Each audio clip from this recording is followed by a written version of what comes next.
निर्भय महाराष्ट्र पार्टी निफाड तालुका अध्यक्ष आपण बघताय संतोष सुरडकरला.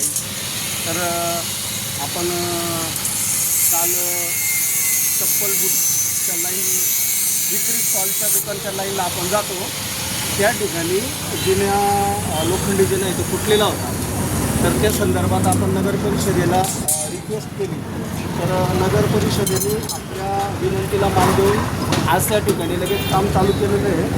तर इतकी जर तत्पर सेवा नगर परिषद आपली देत असेल तर याच्यासारखं त्याला कुठलंच नाही आहे. आणि निश्चितच येणारा काळ आपल्या नगर परिषदेसाठी सुवर्ण काळ राहील.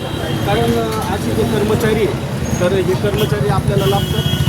काका, आपलं हे जे काम चालू आहे हे कसं वाटतं तुम्हाला?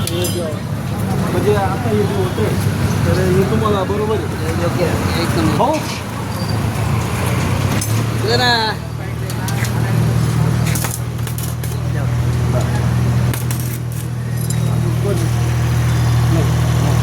साहेब बघा हे काम व्यवस्थित चालू आहे का? एकदम जोरात चालू आहे. आणि मेन म्हणजे तुम्ही काल जी लाईव्ह केली तर त्याचा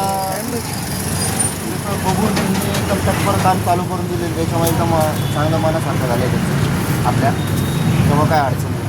तसं आपण सदैव नागरिकांच्या सोबत आहोत आणि नगर परिषदेकडून हीच अपेक्षा आहे की आपण नागरिकांच्या प्रश्नांना उत्तर देऊन ते प्रश्न निवारण करण्याचा आपण सगळे मिळून एक ध्यास करू आणि नागरिकांचे प्रश्न मार्गी लावू. एकच लक्ष सामान्यांच्या प्रश्न, एकच लक्ष सामान्यांच्या प्रश्न. आवाज तर सध्या आपल्या निर्भय महाराष्ट्र पार्टीतर्फे एक अभियान आपण राबवतो आहे. एकच प्रश्न एकच लक्ष सामान्यांचे प्रश्न हे ब्रीद वाक्य घेऊन आपण आता रिंगणात उतरतो आहे. तरी कृपया नागरिकांनी सपोर्ट करा. आणि पिंपळगाव नगर परिषदेमधली कुठलीही अडचण असली तर मी संतोष सुरडकर, आपण मला संपर्क करू शकता, आपली अडचण सांगू शकता. निश्चितच मी पिंपळगाव नगर परिषदेपर्यंत आपला आवाज पोहोचवतो. धन्यवाद.